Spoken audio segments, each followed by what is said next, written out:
is another great construction project. You can tell it's going to be big because they're really putting a lot of effort into it.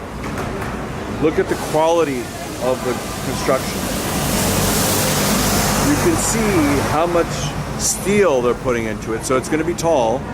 They know that, and they want it to be a high quality building, especially downtown where they build buildings to last forever. Like you can see, the American Stock Exchange, which is pretty much empty now because the New York Stock Exchange bought it out, and they have another building going up right next to it.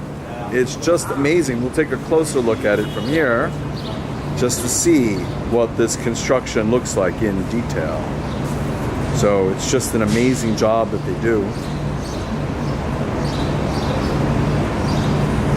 Look at the quality of that work.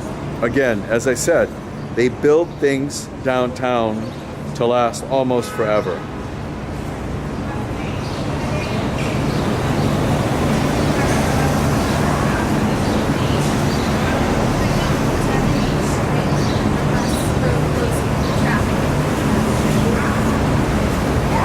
And what a great location. It's on property owned by Trinity Church. So, and Trinity Church is right next to it. You can see the wall that's here, and this retaining wall is actually retaining the ground for the Trinity Church graveyard. And Trinity Church owns a lot of property downtown. It's an Anglican church. Well, of course, it's Presbyterian because when there was the Revolution, the Anglican Church converted over to being Presbyterian. But because when Trinity Church was around, they owned a lot of neighboring property. And because it's a church, they continued to own that property. So unbeknownst to a lot of people in New York, Trinity Church and also the Dutch Collegiate Church own a lot of property. They're very, very wealthy. And it's just that people are not used to thinking of it in those terms. But churches have a very, very long life, and especially the wealthy churches.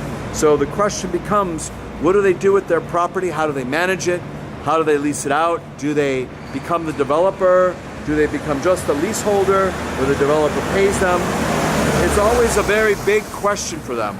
But a lot of the churches, the Dutch Collegiate Church, which is related to the Dutch settlers before the British took over in Manhattan, and Trinity Church and a number of the other churches that were Anglican, that are now Presbyterian, have a lot of thinking that always needs to be done. And again, this development is on property owned by Trinity Church. Whether the developer is leasing the land long term or whether the developer is actually the church itself, that's a good question.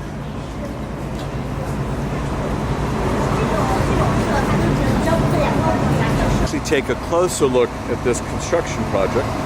You can see here how beautiful it looks up close, how it's really going to be a great, great job. Fill in some space that should be filled in. Then we'll zoom in a little bit too, just to see what this looks like. The quality of the work, of course, is great.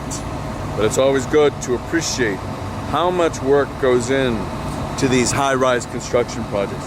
And you can see the nature of the I-beams, the nature of the steel, that they're building it in a really, really good way. Not cheap construction.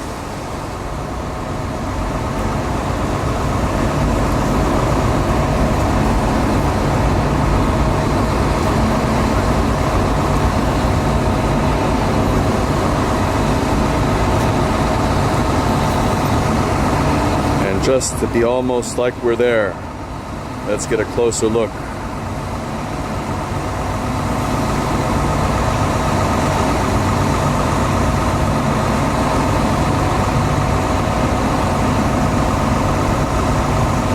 Just a great job they're doing. Ironworkers Local 40. Don't forget that. They do a great job.